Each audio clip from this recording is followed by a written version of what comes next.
Happy time zone, ladies, gentlemen, and everyone in between. Welcome back to ZSR2. Great to have you with us this fantastic Friday.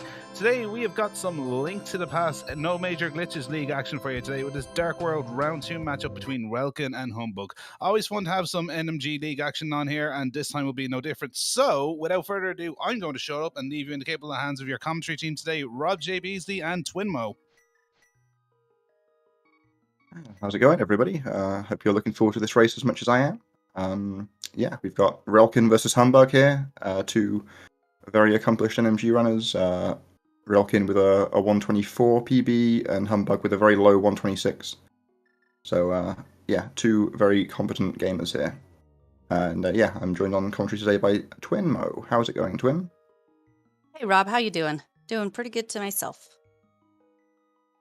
Excellent. Looks like the two runners are all set up here, ready to go anytime soon.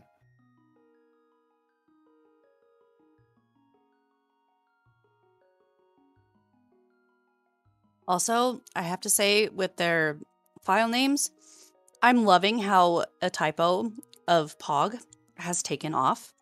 We're getting Pogogging all over the place. For sure. Feels like one of those things where I missed how it came about, and I just walked into a world of Pogogging, and I don't know how it happened, but here we are. I might be wrong, but I think it was in somebody's stream title, and it kind of just went from there.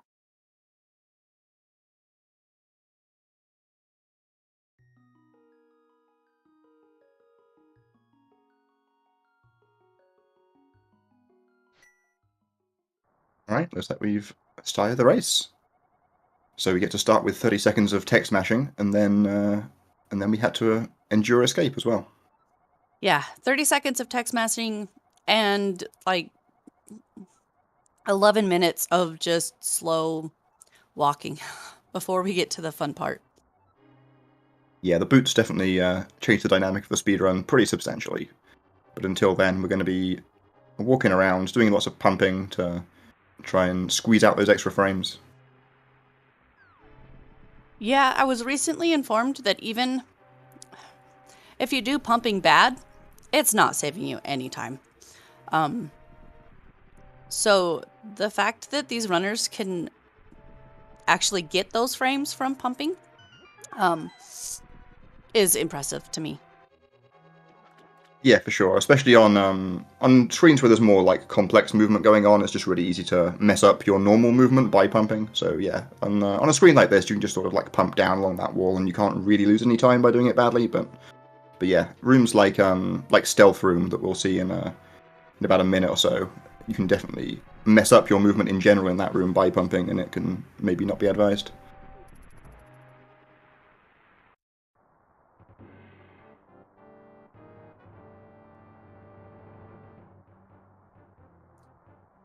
So yeah, escape is boring. We've talked about their PBs. I think we were talking about this earlier, Rob. Correct us if we're wrong, chat, but we're pretty sure that both of these runners today are pretty prominent in the rando community.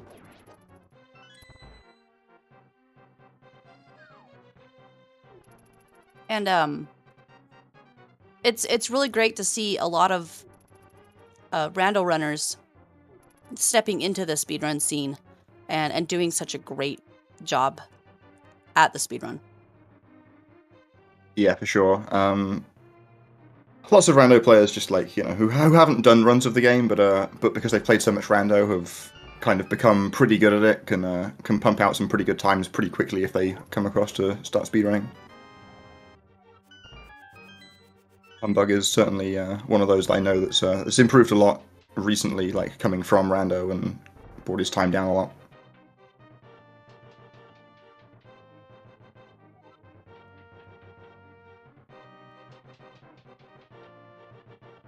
Alright, here we come into the ball and chain fight. Looks like Humbugh's going to have to deal with the guard here because it went right. Both of them going for the 8/. Pretty good fights on both sides. Yeah, great big key grab times. Anything sub 3 is really what you want to be seeing. And they both got the lamp, so we are ready to go. Oh yeah, for sure. It turns out that forgetting the lamp could be a thing. Yeah, unfortunately, it's always a really bad feeling when you get to that throne room and you go to push that mantle place, whatever it is, the shelf, and you get this text box that you're not expecting at all.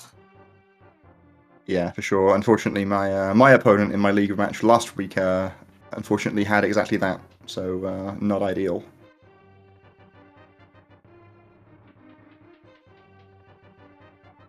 For them backtracking here now through escape, then we'll go to the throne room, push the mantelpiece aside, and get into the sewers.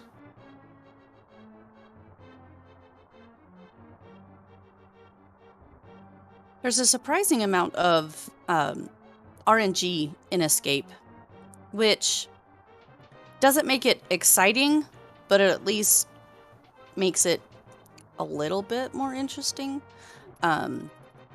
You've got the Green Guard Hellway, which they've gone through twice now. And then we have the Snake Hallway, and then, of course, the Rats. I mean, nothing does a lot of damage in here. Oof. But, yeah, it can still slow you down. Yeah, absolutely, and that is a lot of the RNG in this game. Obviously, there's a couple of big moments of RNG, but in general, most of the RNG in this game is sort of that sort of order where you've just got to sort of react to how the enemies are moving.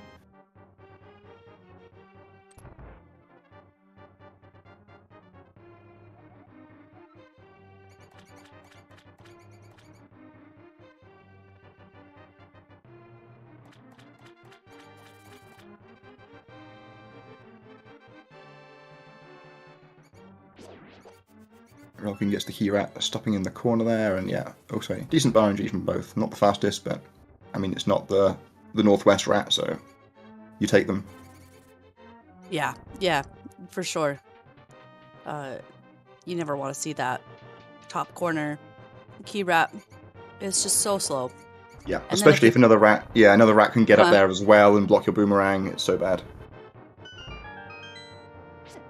Or, heaven forbid, you slash two and one of them drops a rupee, and then your boom grabs the rupee first, and you're like halfway across the room before you realize. Anyway, yeah, that room can go wrong. It's like neither runner's got the rat frames there. Both of them had a rat pretty close to them, but couldn't quite get the slash at the right time.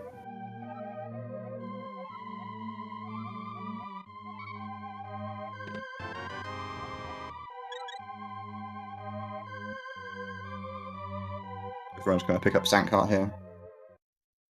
It just makes sense as a race safety. I mean, obviously most runners pick it up anyway, but at Relkin's mid 124 level, I wouldn't be surprised if Relkin's PB didn't have Sankart, but yeah, gotta grab it in the race here.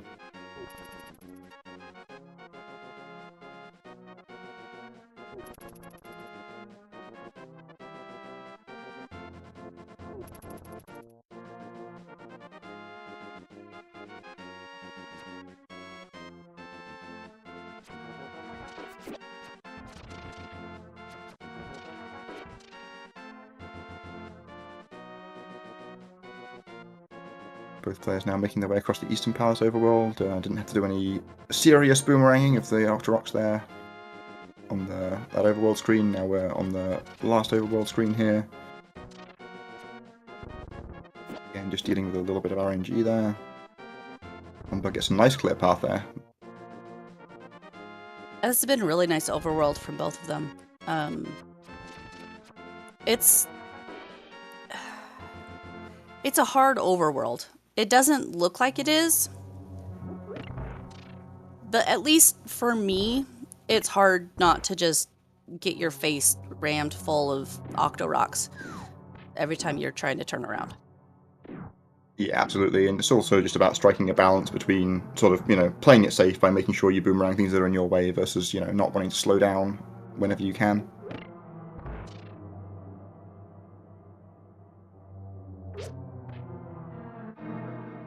here we come into the Stalfos spawn room on Relkin's side. Gonna kill these Stalfos at their spawn points. Yeah, good room, and humbugh as well. Ooh, humbugh going for the magic boom.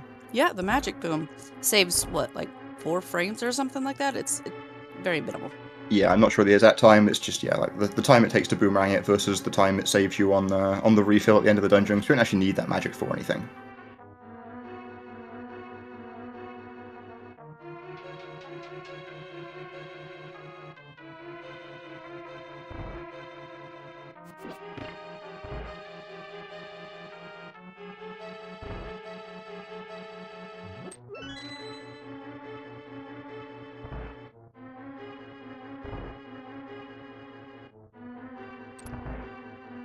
I'm a little surprised they're not trying to kill those popos where they do need money.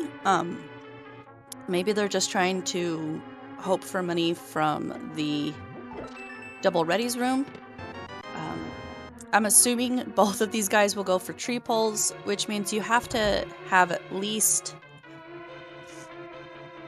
4 rupees, but you want to have 9. Yeah, 4 at the absolute minimum, and then 9 will let you skip a blue at trees, and the 4th blue is pretty slow, so you really do want that. Yeah, I've actually gone back and forth on whether I like slashing the popo in the dark room or not. I don't know, like obviously it's only a 50% drop anyway, and if you just gamble on double ready, sometimes you get lucky. There's always the free, well, I say free, there's always the pot in desert with the 5 rupees. Plus, there's quite a few popos that you kill in desert as well, hoping for those rupee drops.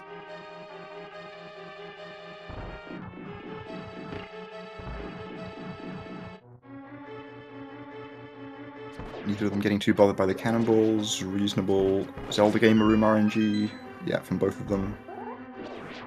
And here we go. Relkin gets a 5. And humbugh gets 25. Ooh, humbugh is rich. That is, you'll love to see the red in your way. Just because it'll save you time down the road.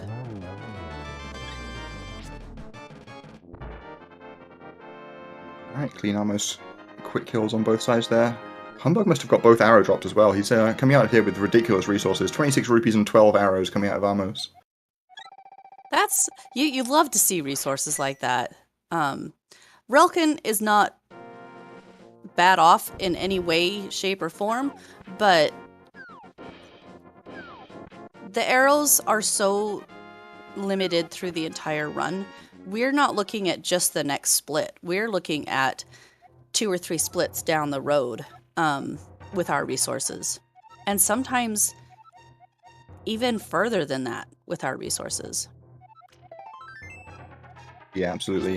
With this arrow count, Relkin could choose to skip the like the slowest of the pots we pick up in desert. It'll only be worth 3 arrows to him because he'll have 27 anyway. But I don't know. He might not in a race anyway. It's still like 3 arrows for not a huge investment, and having extra arrows before the Lambo fight is always a plus. Plus, I find if I change my movement too much, it throws me off in other ways. So sometimes it's just easier to get the pots and keep that like muscle memory. Does that make sense? Yeah, for sure. There are definitely times where I've intended to skip that pot and just muscle memory myself to it anyway.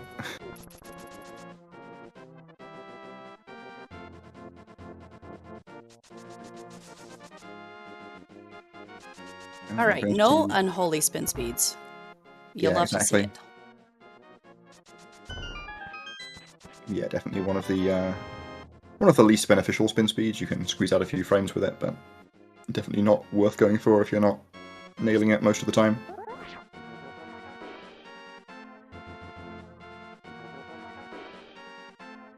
It's been a really nice overworld from both of them. Relkin did have, I think it was Relkin that had a bonk on the bushes. But other than that, it's been really, really clean. Not much going on other than you're just dashing everywhere.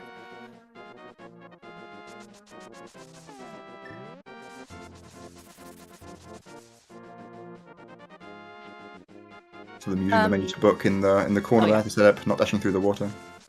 Yeah, that splashy dashy is slow. We don't like running through water when possible. Link does move quite a bit slower.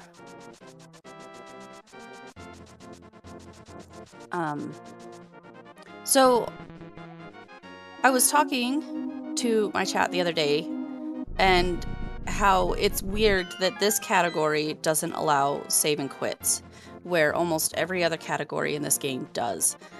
And I mentioned that there is a save and quit category for this, but nobody runs it.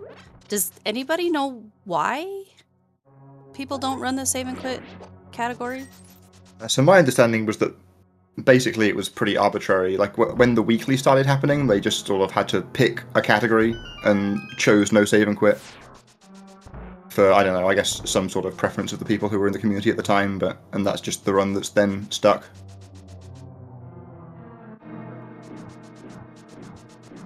Alright, I mean, that works for me. I think it is slightly more interesting. I mean, obviously there's like the overworld movement definitely adds stuff to the category. On the other hand, when you're allowed to save and quit, you don't necessarily have full health at the start of all the splits, which is also kind of interesting. But once we get the flute, the runs become basically the same anyway. Gotcha.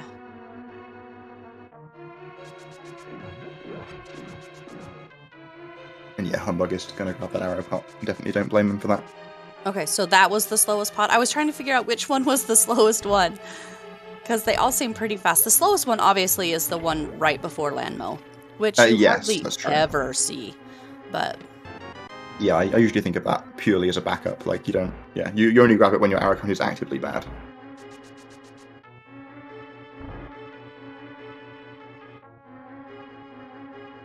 Will we see Desert 2 spin speeds? One of the scariest spin speeds to go for. Looks like we are. Not from Humbugh, though.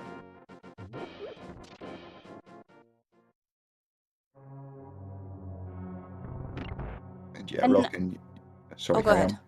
Oh, I was just going to say, going around the left side of the rock with spin speed, I don't think saves any time. I could be wrong on that.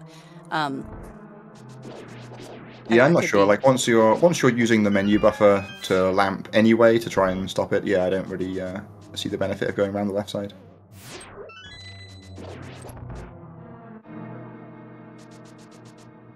All right, relkin found money somewhere. I missed where he found a 20, but they're both excellent on money.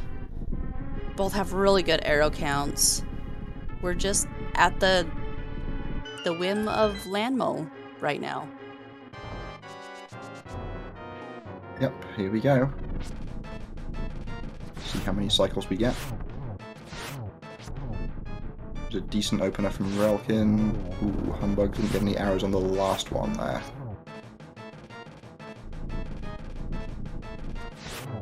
Gets a few hits in it though. Looks like, ooh, that last one's going to escape relkin here, so it's going to be a 4 cycle if he cleans up here. Ooh, which he can't. Oh. Unfortunate. So it's, what, a 5 cycle for each of them? I think Humbugh was a... Humbugh's must have been faster there, right? He's taking the lead here. I think it was a 4 from Humbugh and a 5 from relkin. So hard to keep track. You'd think it'd be easy to count cycles with just 2 people. No, it's impossible to count. For sure. I mean, maybe we should have agreed beforehand to count 1 each, but that's not the way we did it. Welcome in Raiders from Chex Human. Ooh, we get 2 Sandman dashes. Oh yeah, these arrow counts are really great. Relkin is more in the range of what you'd normally see, whereas Humbugh has 19 arrows. That's insane. Yeah, that's a pretty crazy arrow count. You don't see that many that often. It obviously means he used a few extra slashes on Landmo there, because if you do the fight entirely with arrows, you've got to shoot 12, and he only shot 11 anyway, even accounting for misses. Both have great swims. for this flake flipper. And yeah, this is, I think, universally one of the least favorite splits across the board for most runners. And Yeah, I don't know agree with if that. it's the boulders combined with all the mold arms or what, but this split is horrible. Yeah, it's just full of bad screens. Like Leaving Desert isn't a particularly fun screen. Fake Flippers isn't a particularly fun screen. The whole of Death Mountain, and then one or two in the dungeon as well.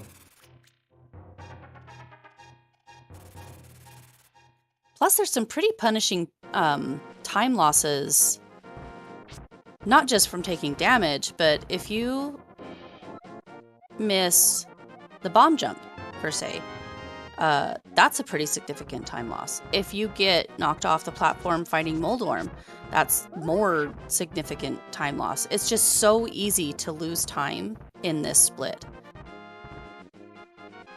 Yeah, for sure. I think both of them had pretty decent mountains, though. Relkin got dinged by a dead rock at the beginning, but didn't lose too much time to it.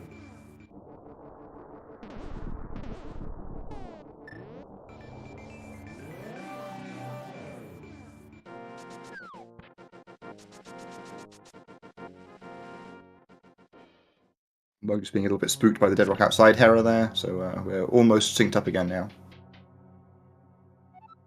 That dead rock. One of the reasons. No, you know what? We're just gonna leave it at that. That dead rock. Just gonna.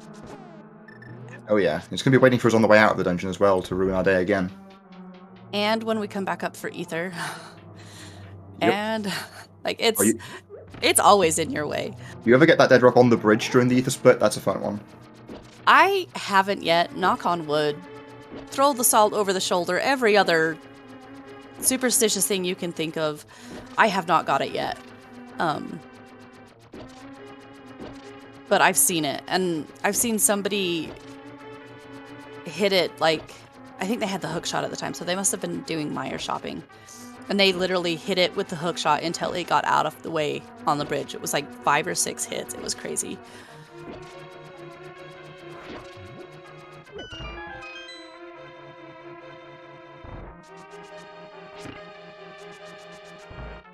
I just realized we didn't see any boom strats for the tile room. Yeah, both of them playing it the safer way. Obviously, the boom strats do save. I'm not entirely sure how much. It's just a handful of seconds, but like if you obviously don't get the boom dash correct, you can hit the switch multiple times, at which point you're losing time. Ooh, Relkin's beetles have got away from him a little bit here. Again, beetles. It looks like such an easy room, but it's surprisingly technical to do it quickly. I guess that could be said of almost every room in this game. It looks easy, but it's really hard to do it technically well.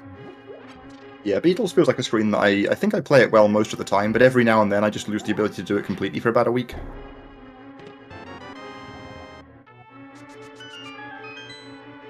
We've avoided one of the major time loss spots in Hera, which is missing the bomb jump. They both got that. We have our Moon Pearl, and now we hit our second major time loss potential with Moldorm. Again, it's on paper, this seems like it's a very easy fight. Hit his tail, I don't even know how many times. Is it 5?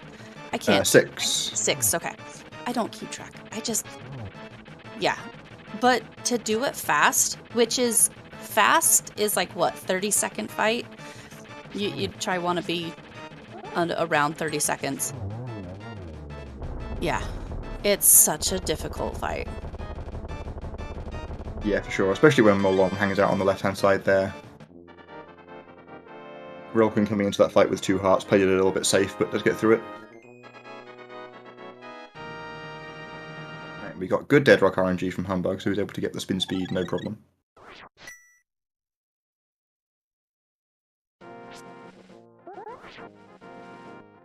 Okay, it ran away from Relkin as well.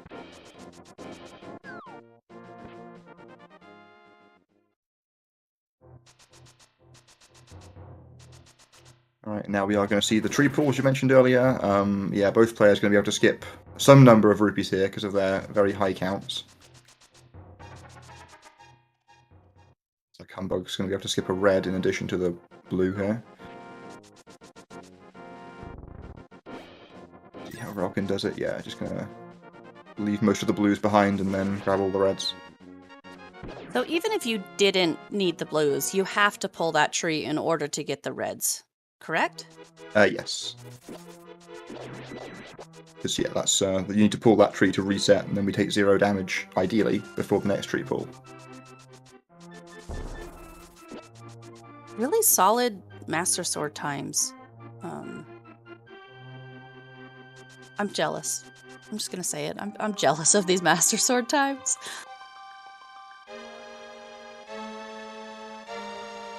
Yeah, for sure. I mean, relkin had a little bit of a time in Hera, but other than that, like, both runs are really clean here. Humbugh's only a couple seconds behind PB pace at the moment.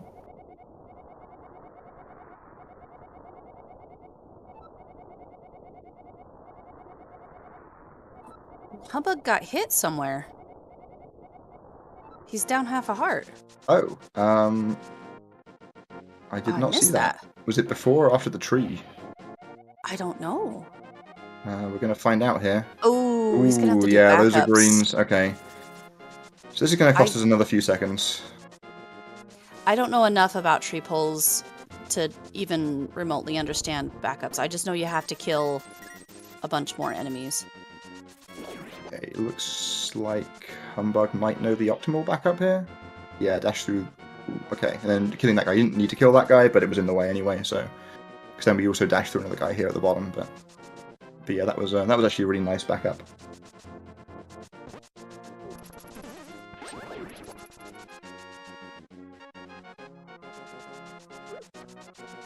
I was gonna say he's short, but he's not, because there's 7 more rupees that you pick up in the tower. So both of them have plenty of rupees. We're great on arrows. Relkin has a slight advantage with the beams, because we want to use the beams to kill the enemies in the room after the gold guards. Yeah, I mean, also we can use them in gold guards too. Humbugh going for the din-din strat there to get through that beams. Ooh, going for the spin, okay. So it gets beams back for the climb, which is quite nice, but also, having got that heart drop, we're in danger now of getting our fairy on Hammer Jump Bridge. Yeah, I always try to go for the dash strat. It doesn't always work, but dashing through the enemies doesn't advance the prize pack. So you run less of a chance of, or you run no chance of advancing that.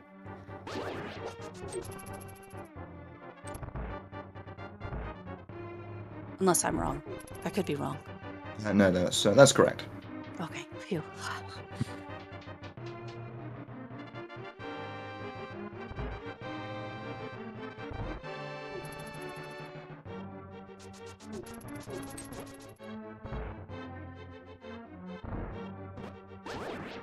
Humbugh realizing that he has beams, and Relkin realizing that they have beams, so you can't do the key dash like you normally would in that room.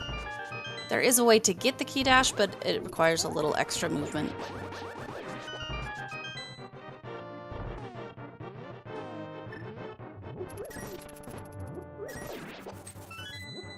I guess Humbugh missed one of the pots there and had to go for some beams, but a good backup.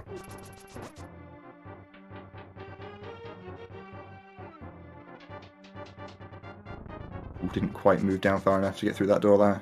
That room is so scary to bonk into because it alerts everybody. Yeah, Humbugh taking a dip in the pit there as well, so Relkin now has a small lead. Okay, do you want to count Relkin and I'll count Humbugh? Yeah, sure. Yeah, here we come to the biggest RNG part of the run. Yeah, Aghanim gives us various different attacks, and yeah, we don't want the blue balls.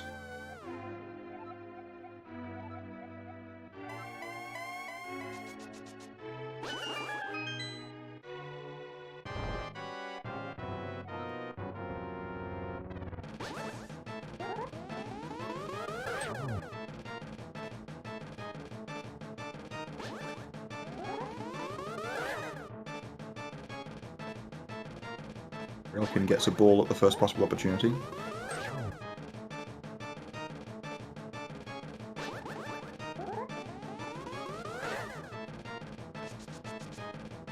Two blue balls from Relkin so far, coming to the first lightning. Just one for humbugh. Okay, if they numbers stay that way, we're going to have a very close race.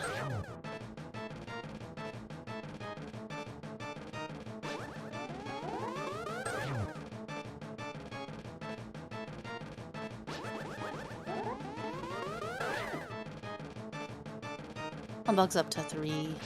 Yeah, so is Relkin now. And 4.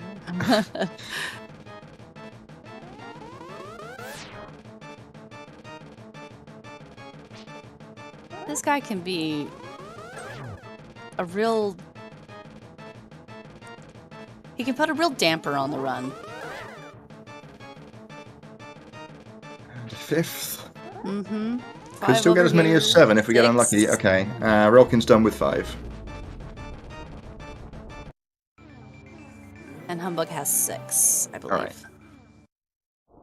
Yeah, I think that's correct. It's based on when they both entered, and yeah, it's a good. It's nice that humbugh at least won that last 50-50 because getting a 7th blue ball would also have meant another lightning cycle.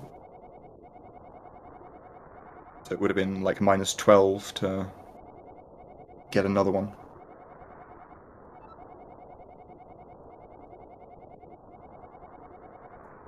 Now this is where the run starts to get interesting, in my opinion. Light World, to me, I don't know if I've been jaded or other people have influenced me. I don't like Light World.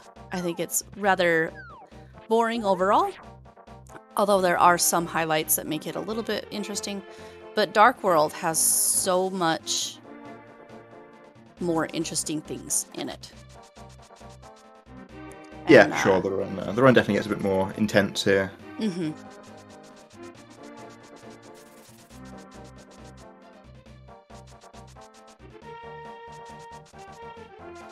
And we have our foremost Light World advocate Bidey in the chat here, though. I was gonna say something, but I thought it might be mean, so I decided not to say it.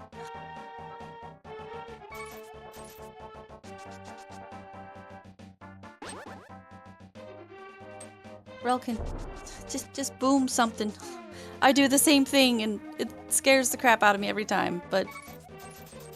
Okay, we're fine. We both made it. They both made it.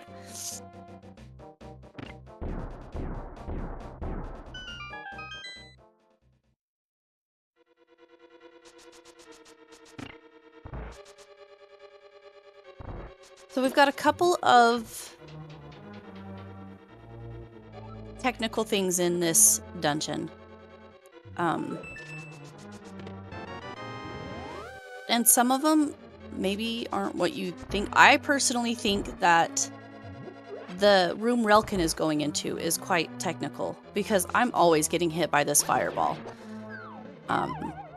Either if I try to do it fast.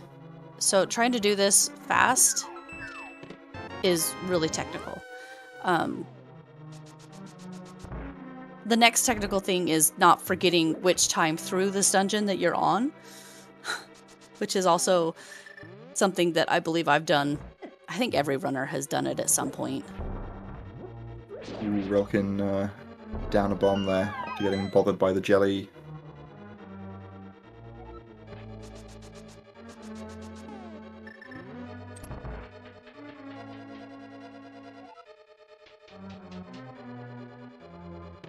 I wonder if he'll pick up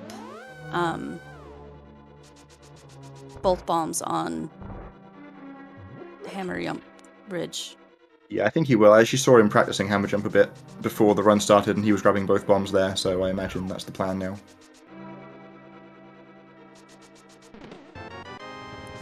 Which makes that trick even more impressive because you're taking extra time to pick up a second bomb. Yeah, it's crazy to me. See if I'm both gonna get the fairy drop. Yeah, we did. Yeah, you hate to see that. So there is actually a backup you can do on Hammer Jump Bridge to try to not advance the prize pack there by picking up the right pot instead of the left and then throwing the pot like walking up further with the pot and throwing it left at the Helmasaur to knock the Helmasaur into the pit. I don't know, not that many players do it, but it is a possible option. I think you can also kill the mini Helma in Skull Woods to help maybe wrap the prize pack back around. Yeah, that's also a thing you could do for sure.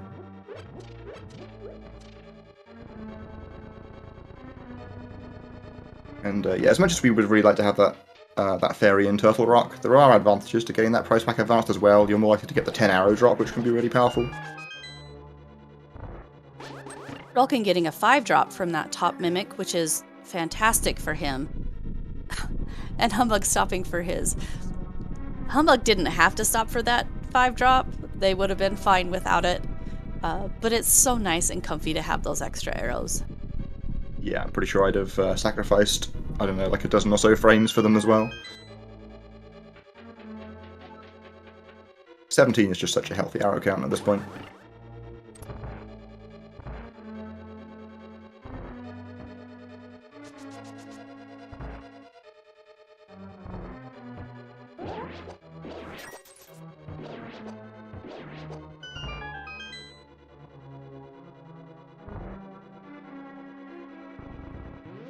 Like good, clean turtle parties on both sides.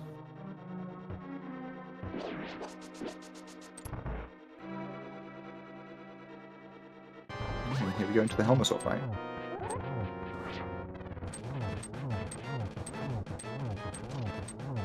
Okay, we're going to see the spin speed version of the Helmasaur fight on both sides here. Makes sense. It's basically the standard at this point. It makes it so much faster. I just can't hit that spin speed. I don't know. Probably some mental block, but yeah, you can see how quickly this fight goes. Yeah, just yeah, getting that little extra hammer hitbox is yeah, it just makes the fight so much easier. I think in theory, I don't think it actually saves any time, but in practice, it's just like, you know, you make fewer mistakes.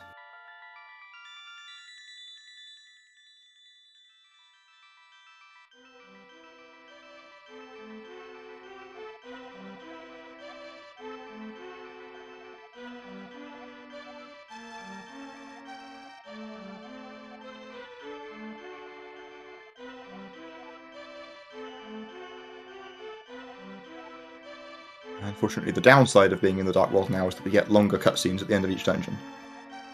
More mashing, hooray! Yeah, like 20 to 30 seconds of text boxes to mash through at the end of each dungeon. With Thieves Town being the shortest and Swamp being the longest. But yeah, that Swamp cutscene just goes on and on. There's like 3 or 4 text boxes in the Swamp cutscene that I keep thinking are going to be the last one, and they never are.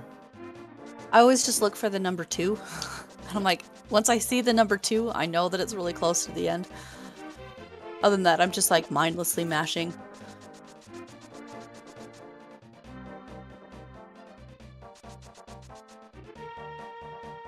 Humbugh gave me a small heart attack right there. That Murderdactyl is... It earns its name. Okay. Phew.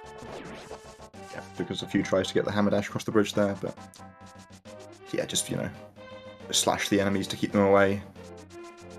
Don't take any chances. Thieves Town isn't... well, I was gonna say it's not particularly dangerous, but it is. I mean, Thieves Town has a lot of enemies that could do 2 or 3 hearts of damage. And it can knock your health down pretty quick. The Dark World really ramps up the damage values. And so, yeah, you want to avoid, I mean, obviously you want to avoid unnecessary damage, but some splits it's more important. Yeah, absolutely. Yeah, Thieves Town it's an interesting split in terms of damage, because like it's not like outrageously difficult to get through the whole split without taking any damage, but if you do take a couple of hits, they do add up pretty quickly because they're doing 2 hearts most of the time.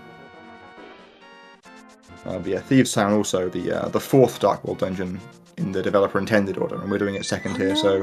No! Okay. No, no, no! Oh, that red guard is the worst. Yeah, Usain Bolt's out for blood here. Does drop a heart at least, so only down 1. Yeah, lost a decent chunk of time on that screen.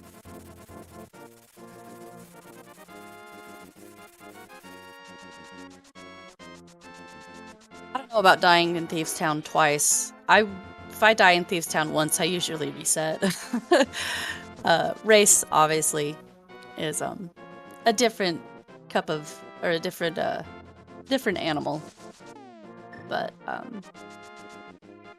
there's some deaths that it's just so hard to come back from.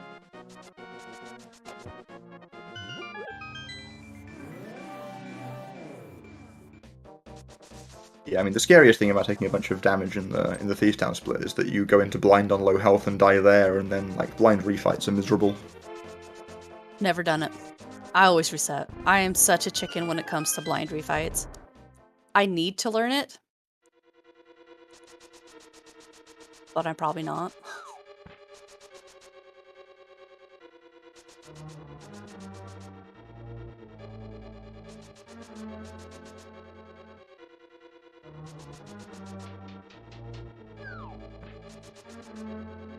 Right, Humbugh does at least make it into Thieves alive in the end. There's like a 3-10 overworld on the splits there, so lost about 10 seconds to that mishap with the red guard. And Hammer Bridge. And did have that. That's true. And the Hammer Dash Bridge, yeah. Relkin's coming up on the Hellway, which is aptly named because it can go horribly wrong.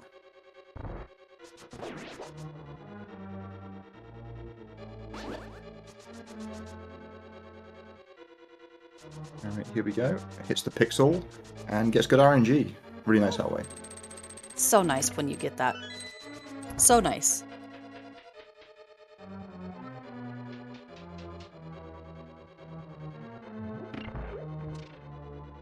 Bug also, ooh no, needs to adjust slightly onto the pixel. Yeah, okay, we're not quite on it. And getting ganged up on. Oh, that guy's in the doorway as well. Gross. He handled it pretty well though. Only took 1 hit. Gotta give it to him for that.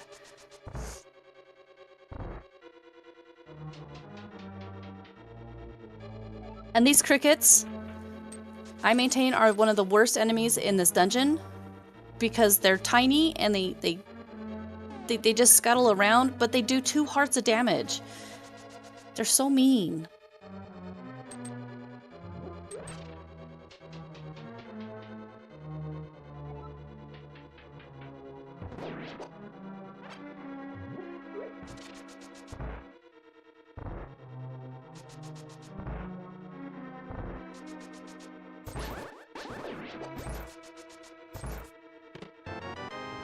Also, beams are bad unless you want them, and then they're good. But most of the time, they're bad. Yeah, there's lots of times where we want to be slashing enemies and the beams are overriding the damage and ruining our day. Humbugh's arrow count. He got the arrow drop. Oh, he got the miscellaneous arrows? He Wow. did. Do you even grab the pot on the way out of the basement here? Is it worth it? I would, just because it's habit and it's like right there on the way, but I mean, you don't need it. This is like the arrow count you need coming out of swamp. Oh, okay. Yeah, I guess you do just grab it here and you can just skip all of the arrows in swamp if you want to.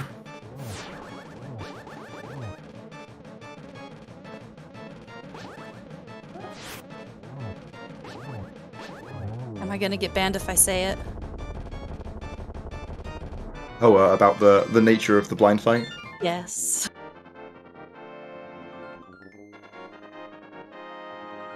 But let's be with beams, it is a little bit more, I don't know, I find it more difficult with beams. I much prefer, I've been known to purposely take damage just so I don't have beams going into the blind fight. Yeah, it's certainly reasonable to do that. I do think I find that I can clear up the last cycle a little bit easier if I have beams. Like sometimes I get a hit slightly earlier or something, but I certainly think it's personal preference there. Yeah, I have heard that having beams for the blind fight is a little bit faster. It's just something about it. The timing throws me off a little bit. Okay, relkin going for a pretty early bomb plant there, and at least successfully blowing the door up, but taking a hit as well. Yeah, he had a little bit of that extra movement in there, and I think that just threw the timing off enough that, yeah, it just got him as well.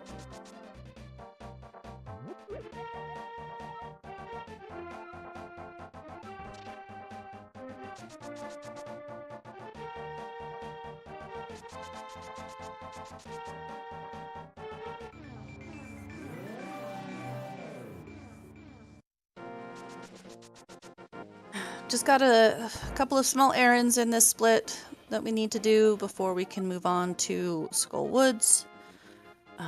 We really want this sword.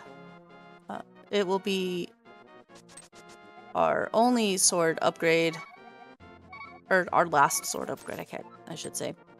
But it makes the rest of the bosses just so much more manageable.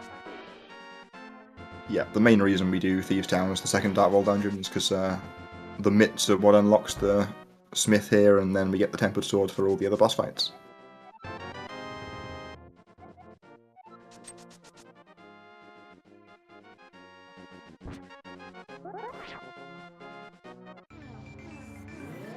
Relkin went for that spin speed, which I could be wrong. Could be another highly contested spin speed, whether it saves enough time to go for it or not.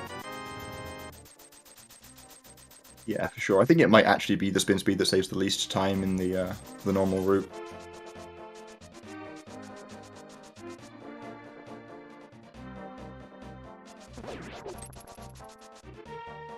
Yo, welcome in raiders from ZeldaSpeedRuns main. We're joining an NMG League race here. It's still a pretty close one. Relkin's got a little bit of a lead, but certainly not unassailable. Looking at the split times that we've got here, I think it's 25 seconds leaving Thieves Town that Relkin was ahead.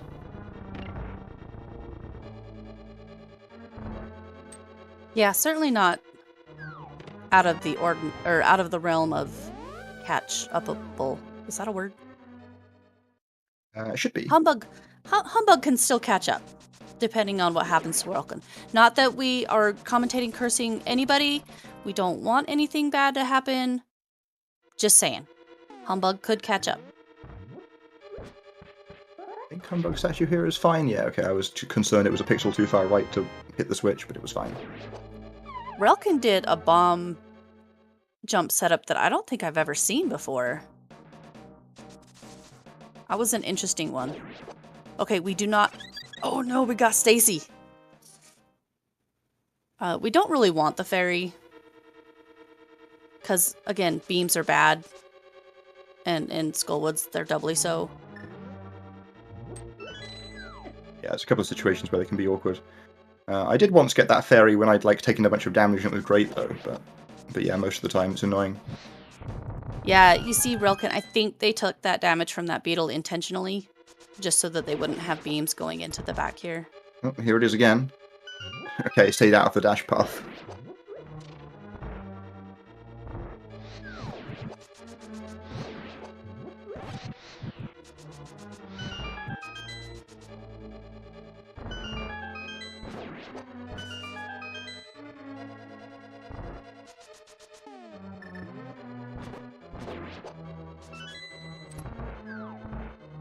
Nice back of Skullwoods for Relkin.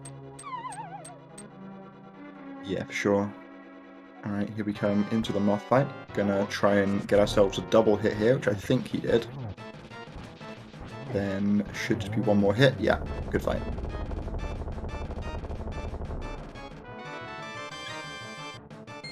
Obviously moth hanging around the top of the room, so we can't, hitting moth into the spikes just erases the damage, so Flight can be a little bit annoying, but it didn't take us too long there. Humbugh also had a really nice back of Skull Woods. Let's see how their their moth fight goes.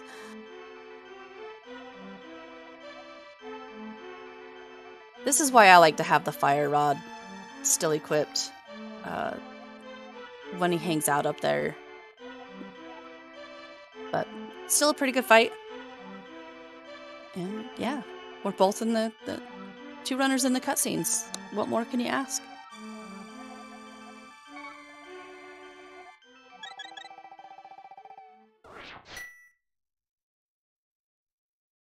Alright, relkin now moving on into Ice Palace, one of the, I would say one of the more difficult splits in the run. Plenty of things that can go wrong again. It's such a long overworld, and we want to have those... we actually want beams this time, going into the dungeon. And there's so many things that want to touch Link between here and there. And so sometimes keeping those hearts can be, yeah, a little bit more difficult.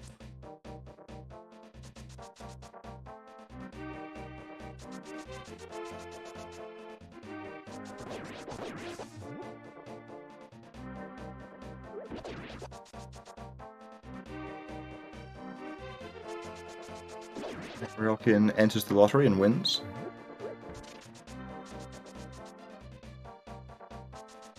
We'll see if either of these runners go for Quick Fish.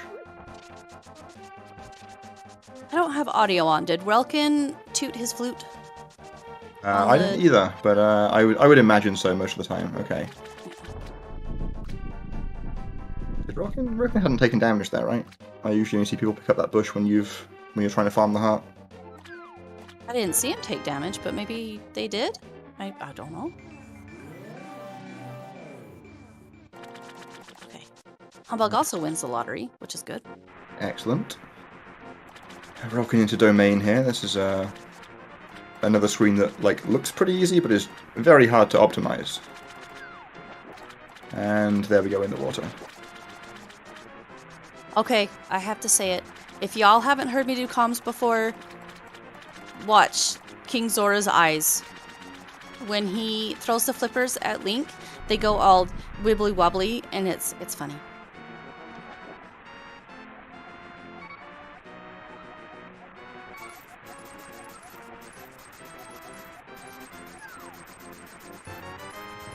It gives me a little giggle every time.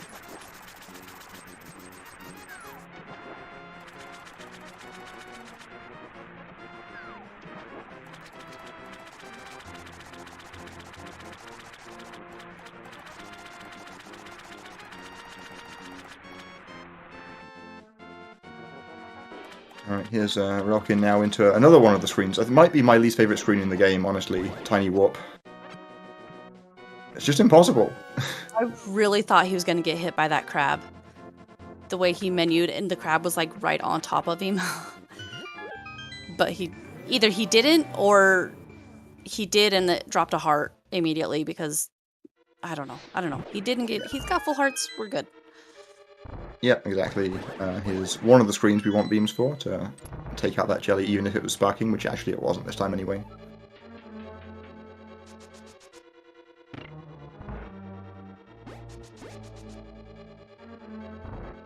Humbugh actually gets into the warp pretty well.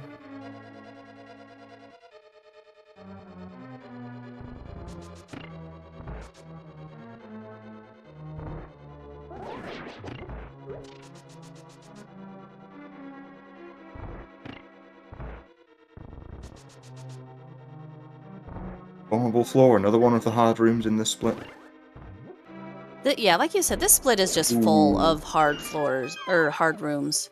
Okay. It didn't go too badly. Relkin went for a very early bomb placement and got the jelly meant that he couldn't do the normal strat, but at least didn't take damage.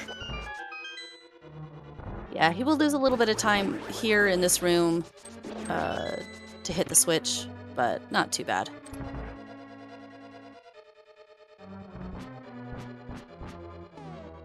Pixel works fine. Okay. Relkin trying to store buffer to a better spot there, but I think he was on a fine pixel anyway. When you move, when you're as far left as you can be, when you do the dash turn there, you I think you have an extra pixel of leeway for the bomb jump.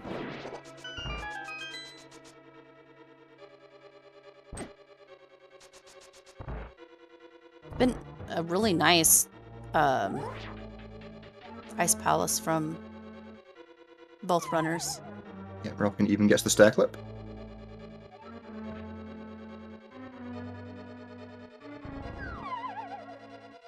Ooh, humbugh missing the bomb jump there. Going to reset the room. A lot of players do it like this to...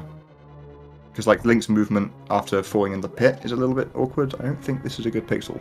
Yeah, okay. There we go. Thought I was told that if you fall, you just have to wait a second before you move out of the doorway, but I could be wrong. Yeah, I think that probably works too. Relkin going to go for a single poke here. Yeah, good fight. Very nice.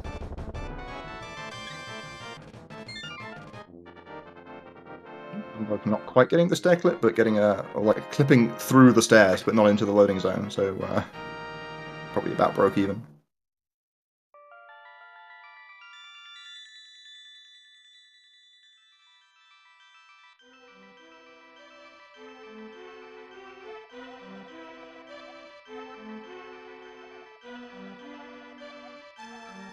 Right, humbugh having 5 hearts dropping down here, which is kind of the magic number. It means we can afford to take 1 hit. Being in 1-hit KO mode to Cold Stare is terrifying. Being in the same room as Cold Stare is terrifying. Good point.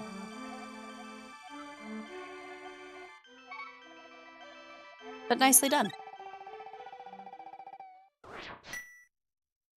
That was a 615 Ice Palace from Relkin there. That's a really good dungeon.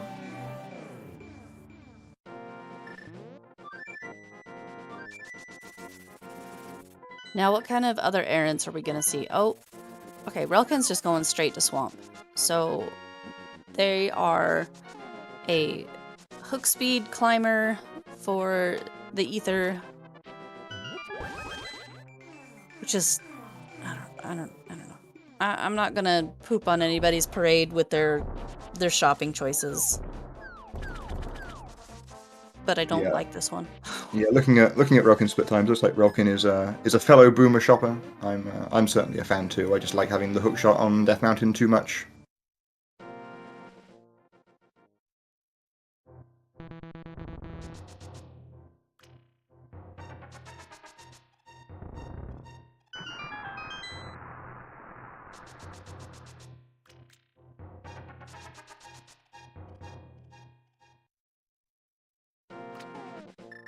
Looks like humbugh is collecting at least the Ether Medallion here.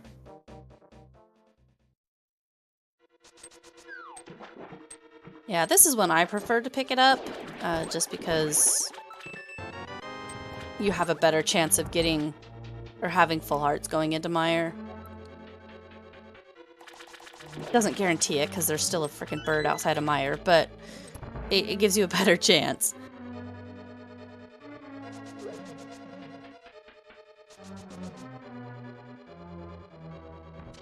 Yeah, so until the 2 runners are both done with their shopping, we're gonna, the time difference between the 2 is going to be a little inaccurate. But we'll obviously see where they're at when they sync back up. Yeah, that might not be until after TR, depending on... Okay, looks like... Well, at least for right now, they'll be synced after Mire, unless Relkin gets Ice Rod during the Mire split as well.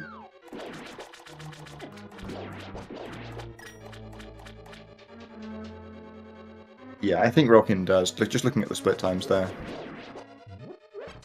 I admire you all that can look at split times and see and decipher them like that. I can't do that. Yeah, I mean, well, because Relkin does the same shopping as me, it's a little bit easier. Like, I just know those numbers are pretty similar to the sort of times I get. Gotcha.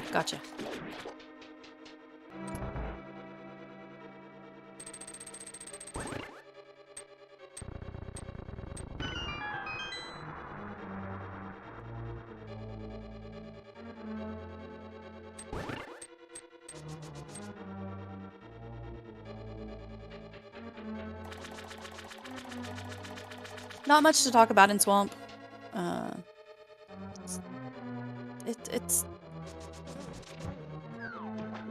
It's one of those dungeons that it's not difficult, but it's not easy. Does that make sense? Yeah, I think I know what you mean. Like, Mire has become just so, like, automated, whereas Swamp is not. At least for me. Yeah, like Swamp, I would say Swamp is one of the dungeons with, like, the lowest chance of major disaster, but, like, probably the highest chance of losing, like, 10 seconds over the course of the split.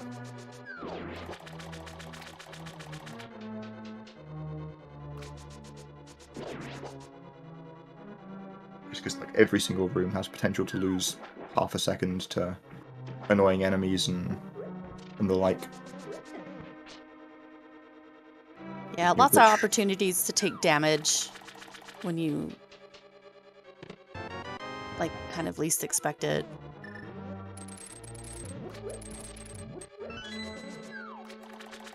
Because, yeah, there are a lot of enemies in this dungeon.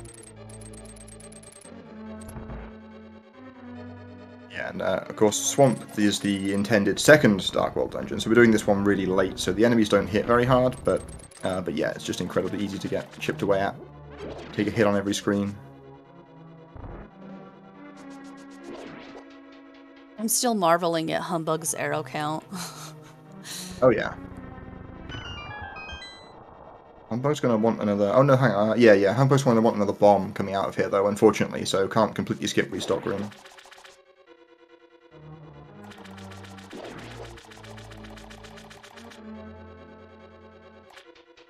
Well, relkin should be getting, yeah, at least the arrows here. So they'll both have a stop and restock room then.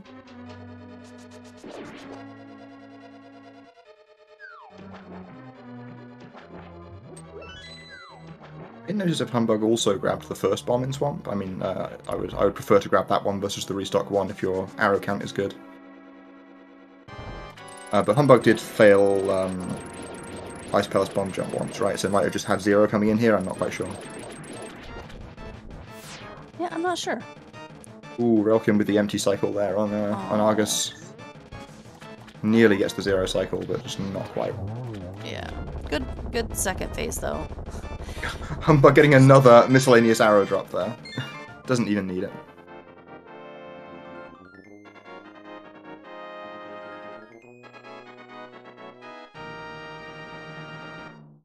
I feel like Humbugh has got, like, more drops than I've ever seen before. Like, we've already gone, like, 1.5 times through the miscellaneous prize pack. We're about the whole way through the arrow pack as well, I think.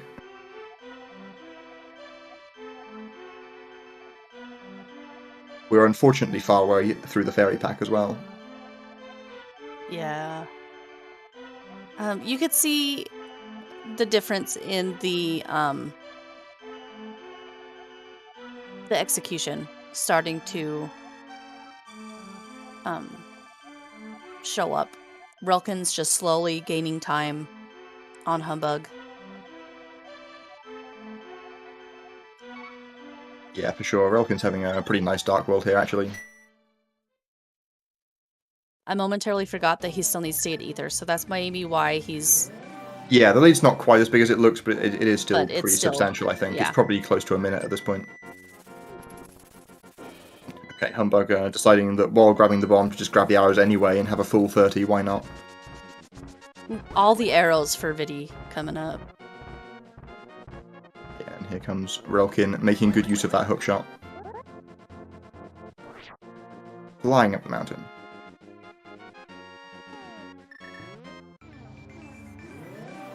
Don't know if that's a quick warp. I think it was. It looked like the setup for it, but I could have been wrong. Humbugh doesn't go for 0 cycle. Yep, I Which guess, is okay. It's a safe one.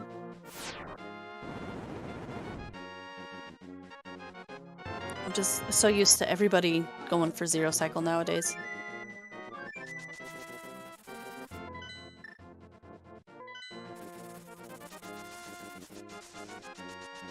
Okay, so Relkin does all of his late game shopping in the Mire split.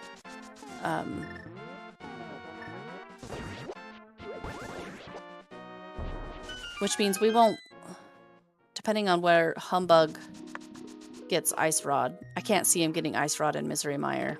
Yeah, I expect not. So we'll be synced up on Death Mountain, I guess, after Maya. Yep. Yeah.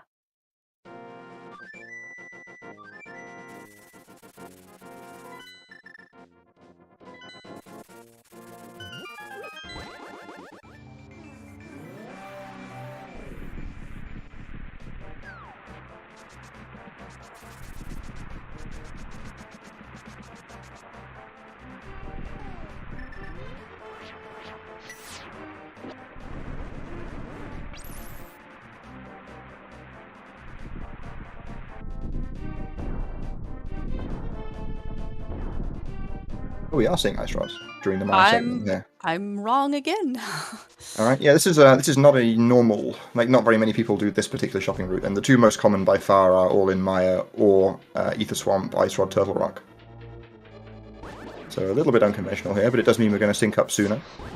So we'll know exactly what the size of the lead is. Nice Mire 2 from Relkin.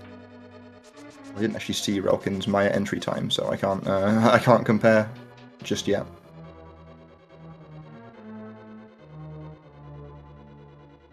I guess I'll check Relkin's Torches time and we can see where we stand at that point.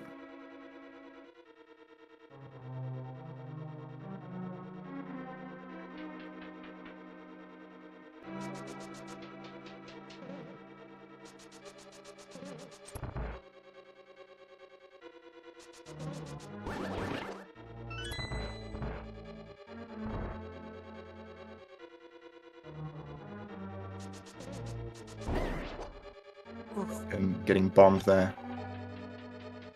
Better than taking the hit from the slug, though. Yes, yes. One heart is much better than... How much do those slugs do? Is it 4? I don't know. It's a lot. It might be 4, yeah.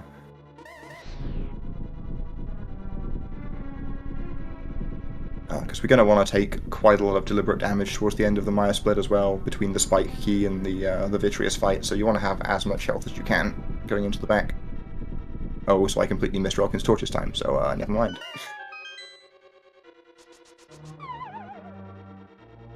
Let's go with big key time. Yeah, sure. Alright, 106.10. Big key from Relkin.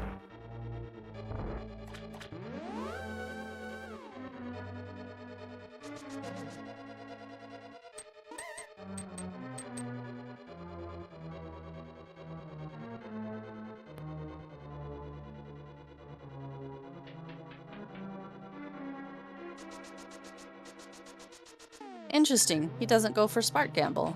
I wonder if that's because he's down a heart already? Yeah, it certainly might be.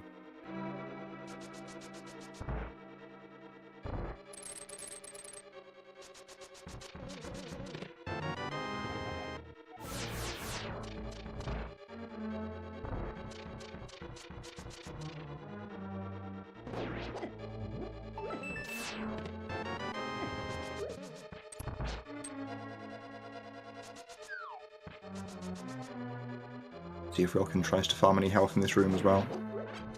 Yeah, goes for the heart pot.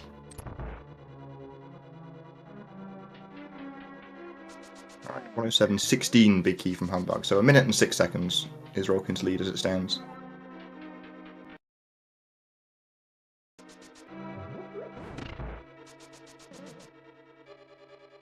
Like Relkin kicked up the dash dust successfully there, so still good for Spooky here.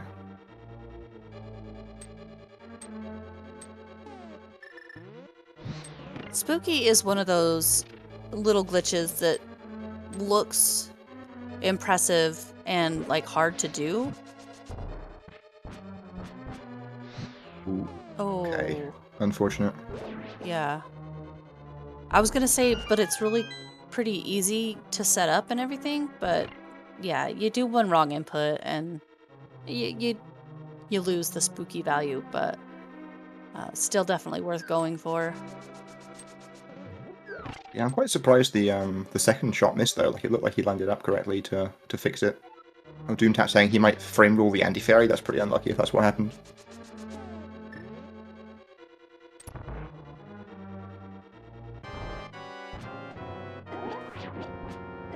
So Relkin's also going to have to grab a bomb in Turtle Rock somewhere, but that's fine. There's a couple of pretty convenient ones.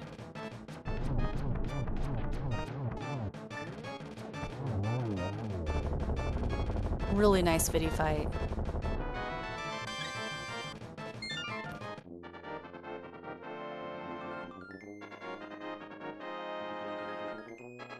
See if Humbugh can gain some time back here with Spooky. Yep. Goes for the walk and gets it.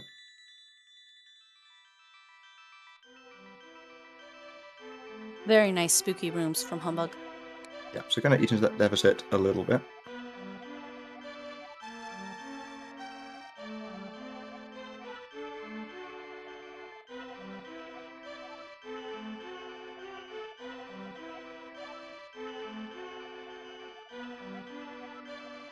Another really good Vitreous fight.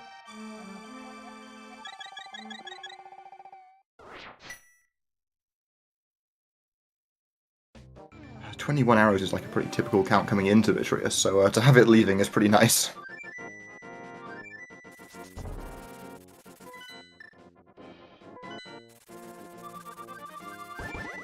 Ooh, Relkin is floating.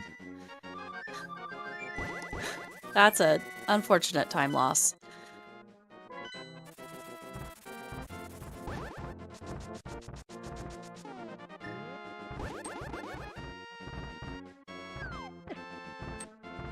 No attempt at Waffle House drive-through.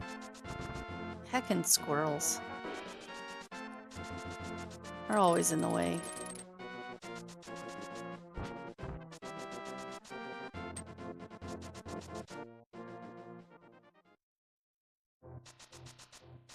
Humbugh saved time with that mire. That's really nice.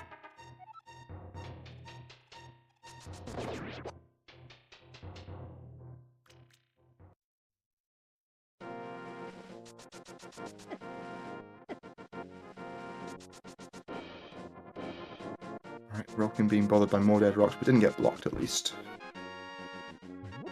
Yeah, but losing that health... I mean, he still has the fairy coming. But we take intentional damage from some of these spikes coming up. Yeah, without the fairy coming, Humbugh might choose to mirror out from Roller Room. It's not that much slower, and it's a lot safer when you haven't got the fairy available.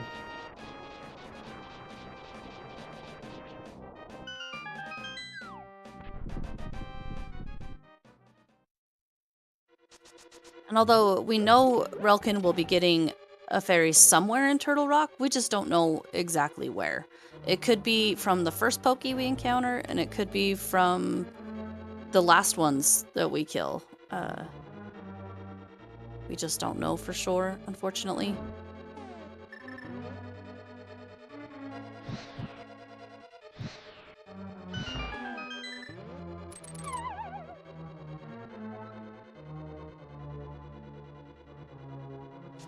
Alright, here we go with the Roller Room. Hookshot and invisibility frames through there. And then we get hit deliberately here so we can dash through the second one. Yeah, good room. Only being 7 hearts down here means that if we get the fairy in Pokey 0, then we can have beams for chance as well, which is real good.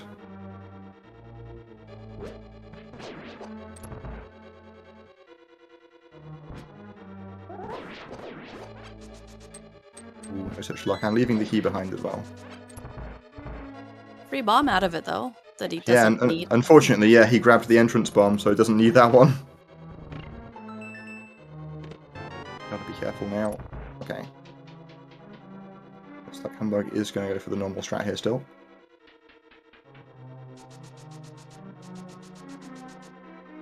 But he's going to grab that one heart as a safety.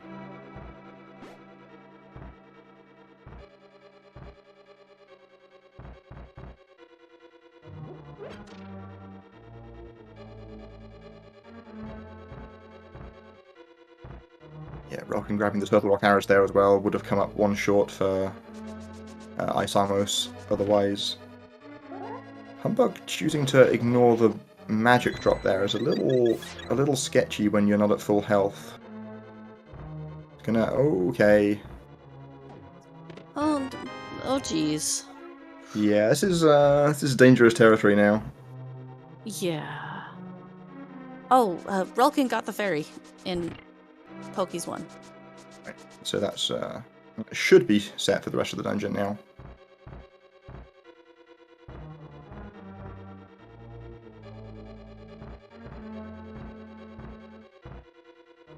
I would have laughed if Humbug would have just autopiloted to those arrows underneath that pot. Like, honestly, grabbing those arrows might have been fine, because you could then potentially skip the ones post Armos 2. Like, you just grab those ones and the 5 free ones in GT, have 30 going into the fight, and then mirror out with 12. Like, I actually don't mind grabbing the arrows there, even though he didn't. Yeah, that makes sense. Not having to worry about getting the chest after Big Key. Relkin goes for the squeeze and gets it.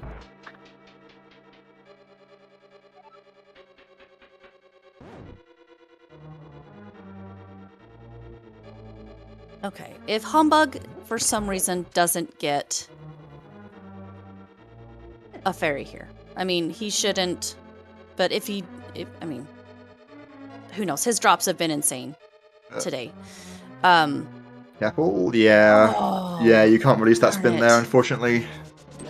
Gotta wait for the fireball again before releasing there.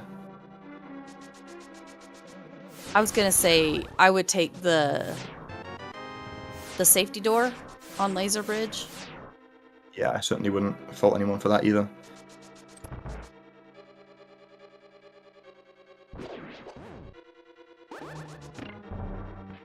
Ooh, Relkin releasing that cane dash a little too soon, bonking into the pegs.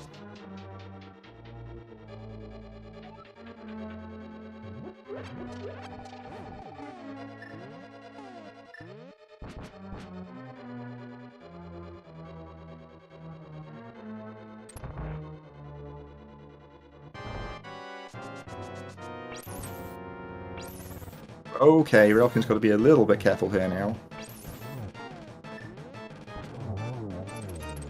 Gonna get some ice on the floor, but yeah, just need to... Oh, gotta manage our magic pretty carefully now. Oh, this could be trouble. Is it dead? It isn't. No. Oh, Oh no. no. Oh. And he's down to 2 hearts. Yep. I don't know how many extra drops he's got, and he might get another fairy on the way back through. He's going to kill... I guess you only killed 2 more Pokies, so probably not.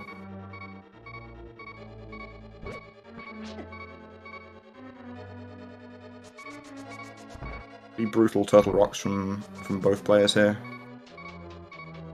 Yeah, Turtle Rock is not an easy split at all. Everything just does so much damage. Yeah, I mean, the whole late game here is just, like, so intense. Like, Turtle Rock into Ganon's Tower is just a brutal end to the run.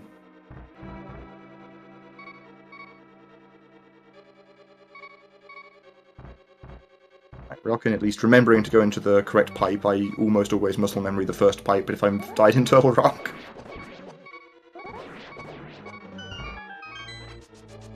Yeah, Relkin going to stop off with that heart.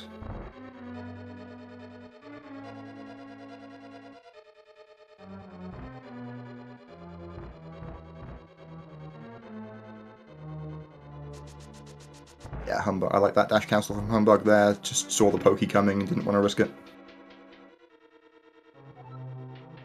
Just needs to play it safe now. Obviously has the lead here.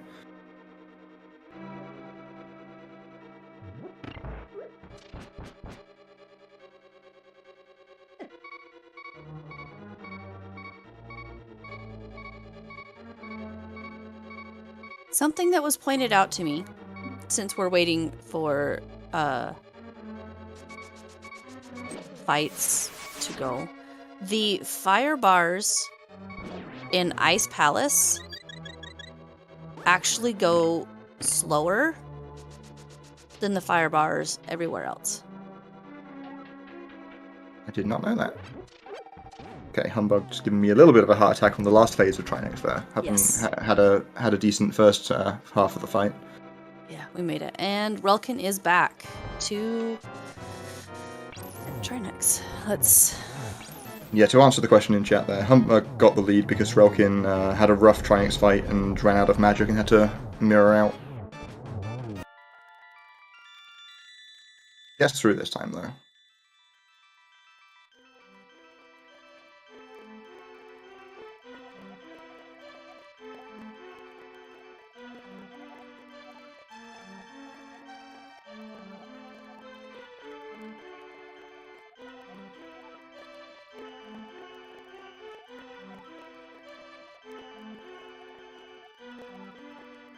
Relkin is not out of this yet. Because GT, there's lots of ways to lose time. Yeah, for sure. As we mentioned at the beginning of the run, Relkin's PB about a minute and a half faster than humbugh, so that does represent a bit of an execution advantage, and that, like, GT is definitely the split where execution advantages tell the most, so I would expect Relkin to save some time on humbugh in GT, but whether it's enough to turn this around, who knows? And Ganon as well. Yeah, Ganon too, especially, phase 4 Ganon. Yeah. Mm-hmm.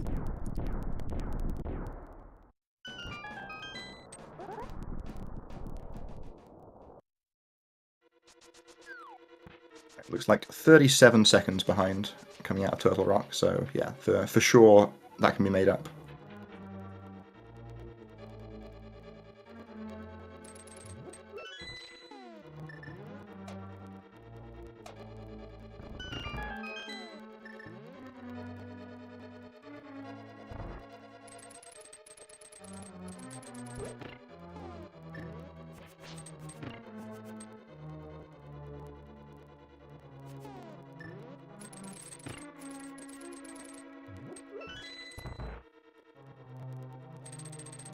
I love watching top players do GT.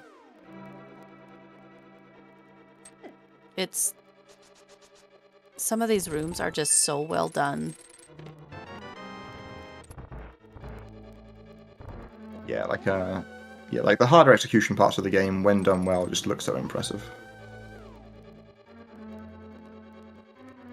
Yeah, because these runners make it look so easy. And then you try to do it, and it's like, that's not easy.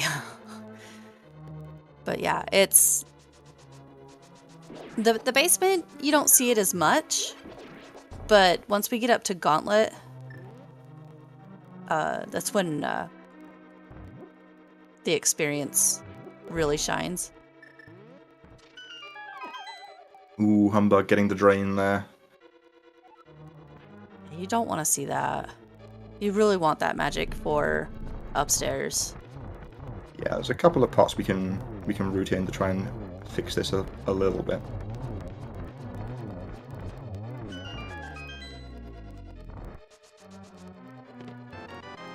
Right, yeah, so with 7 arrows here, humbugh is going to have to grab the chest here, but now has a nice comfy 17 for the climb. Ooh, Relkin going for the mic arrows there, even with 22 already. That just means that they probably won't get the post Ice Armos arrows then. Yeah, ooh, well, okay, looks like we fixed it. Yeah, that was actually a really nice recovery. I was going to say that Relkin would have to grab the arrows after messing up the fight there, but actually was able to save it. Also, how did he not bonk going through the door with that dash? He was so far to the left of that door.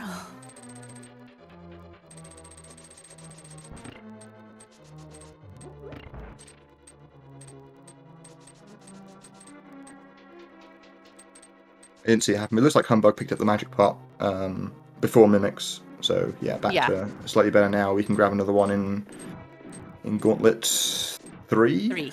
Mm-hmm. G3.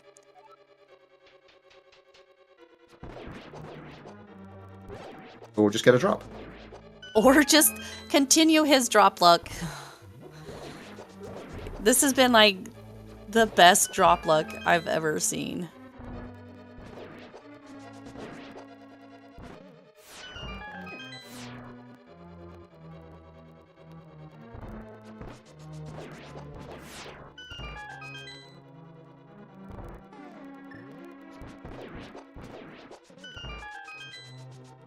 Right, even gets the good RNG from the Stalfos there to arrow it, so we enter land mode with full magic.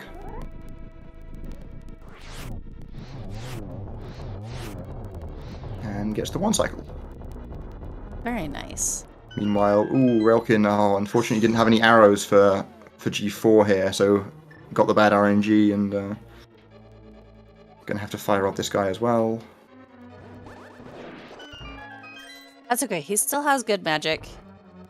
Can still make it through the rest of the... Oh, that's some interesting movement going into Lamo too. Yeah, whatever works. Ooh, missed a... Yeah, missed a shot there. I'm like, he can't use any more magic. Okay. Okay, tidies it up.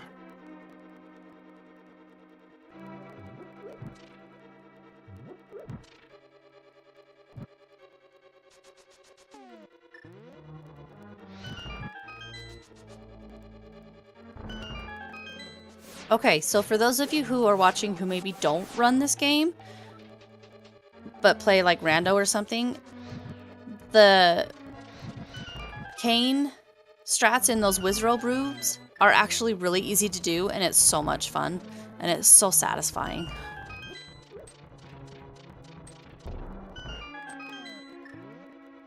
So I would highly suggest trying it out on your own, because yeah, it's fun. I feel like all the ways of doing Wizrobes are pretty cool. The categories where you do the fight, or like where you do the Wizrobe runes with the bow, are also pretty impressive. Oh yeah, Bow Wizzies is really impressive to watch. I've never tried it myself, but it looks... that's one that looks difficult and is even more impressive when it gets done correctly.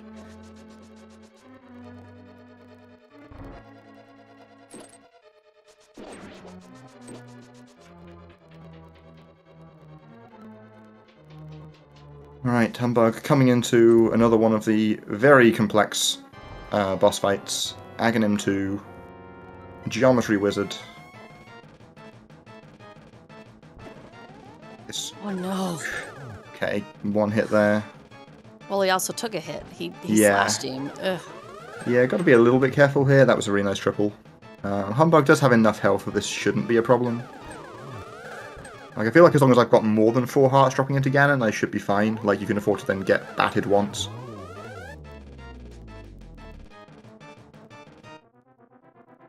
I feel like relkin may have made up quite a bit of time on that climb.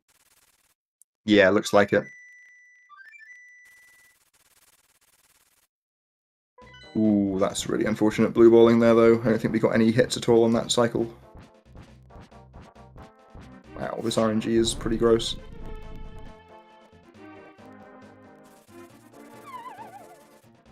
This fight is so bad. Like, not like he's doing it bad, but like the fight itself is always bad. I swear. Alright, at least got a nice bit of RNG for the triple at the end there to save, I think, a 5 cycle. Maybe a 4. Right, here comes Humbugh's Ganon fight. It looks like we are going to get the one-on-one pretty comfortably here.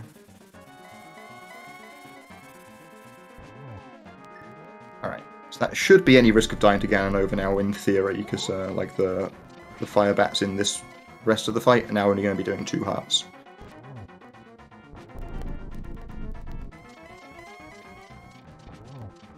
So Humbugh just needs to hit Torch Glitch here, really. That should be the final thing standing between him and the win here.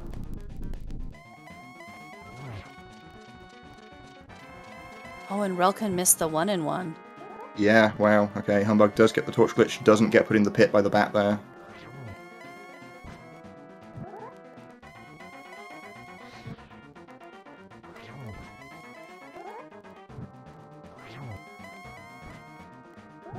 Hopefully Humbugh can just settle into some comfy triples now.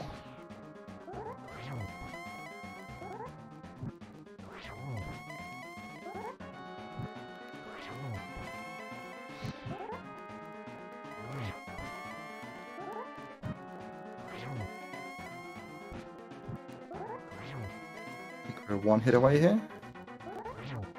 Miscounted. Maybe 1 more. Yeah, there we go. Is impossible. But GG's to Humbugh.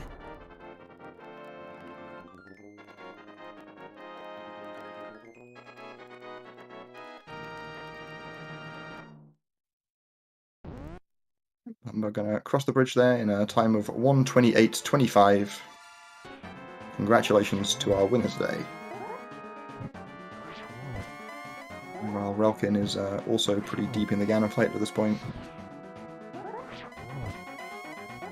Just another couple spins here as well. Yep, there we go. So GG's to Relkin as well.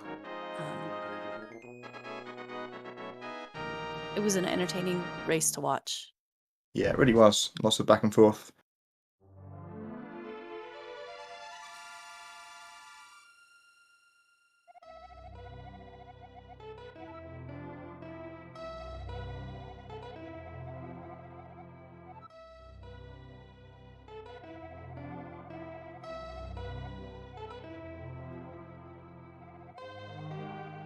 Alright, do we know if either of our runners will be joining us tonight?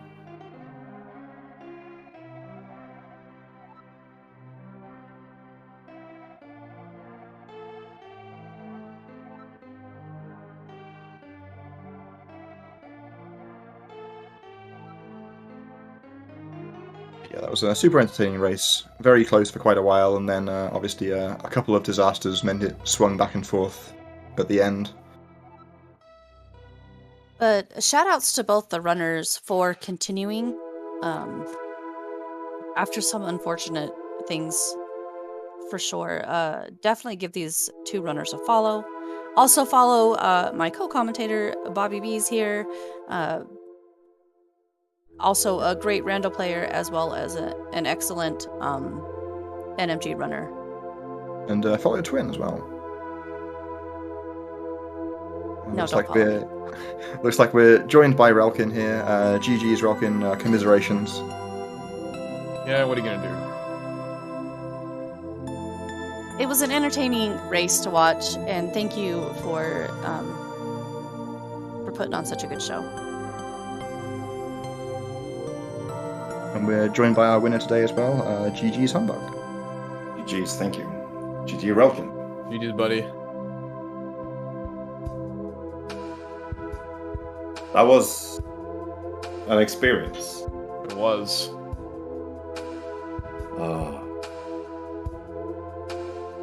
Turtle Was Rock there- is a dungeon. Yes, Turtle Rock is the dungeon. Turtle Rock exists. It's it happens. It's right there. It sucks. Is there any splits that you two were happy with during this run? I know often it's easy to look at the negative, so but I want to know if you guys were happy with any of your splits. Honestly, I'm happy with my light world in general. Apart from the fact that I got hit before the tree pulls, that sucked, obviously. But like overall, I felt like I played really consistently in light world. I wasn't far behind going into Aga with that missed tree pull. Then shit hit the fan in the dark world, but my whole light world was actually kind of good. I also liked my mire, which was like it was decent. It was all right. It was good.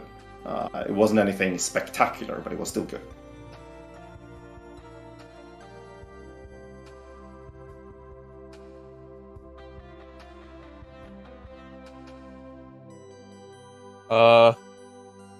I think Skull was decent and Ice was also decent. Everything else wasn't that great. But yeah.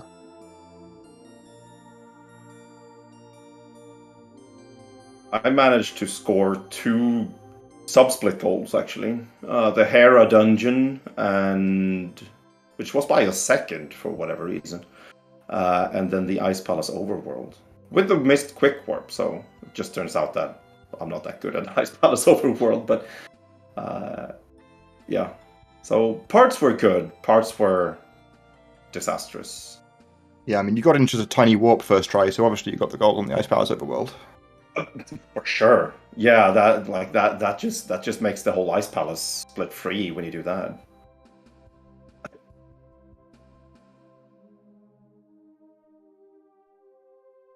But yeah,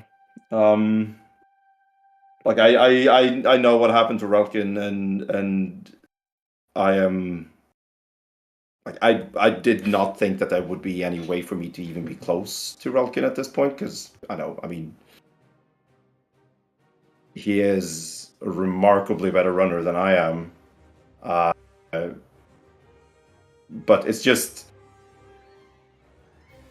screwing up in the middle of Turtle Rock versus screwing up at the end of Turtle Rock. It just makes such a huge difference.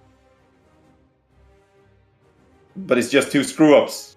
It's nothing more. It's just unfortunate that one of them is so much larger than the other.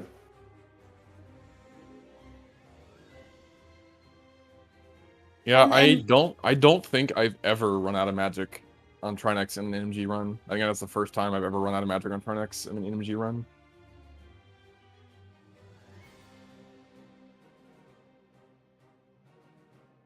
But Relkin, you did come back and gain some time back with an excellent looking GT. Minus the Aga 2 fight, but yeah, GT felt okay. We don't count Aga2. No. Yeah, that Aga 2 was pretty rough. Just like blue balls at all the wrong times.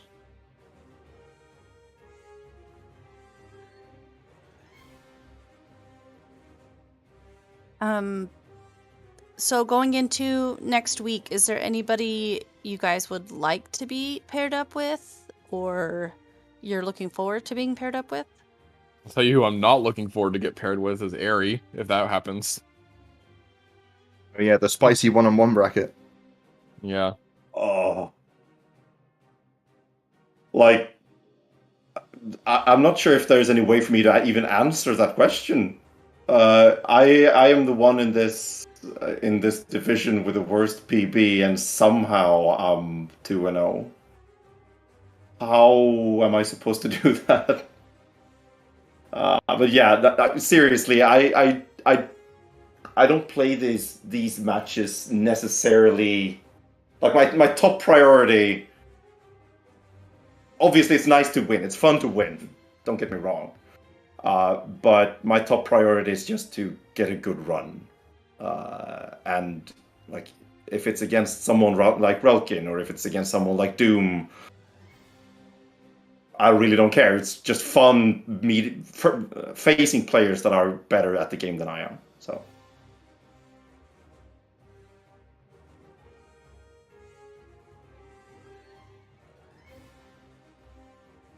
Well, are there any last words from either my co-com or the runners today?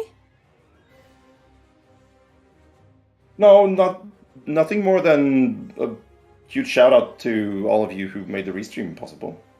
Thanks for coming and the hosting of the restream, CSR. Yeah, no problem. That's I'm always happy to commentate on a good NMG race. Right, if we're done with everything else there, then I think we'll throw it back to our host, Psychonaut. Alrighty, well, GG's to both of our runners today. What a for a great race with everything going on. Make sure you give them both a follow.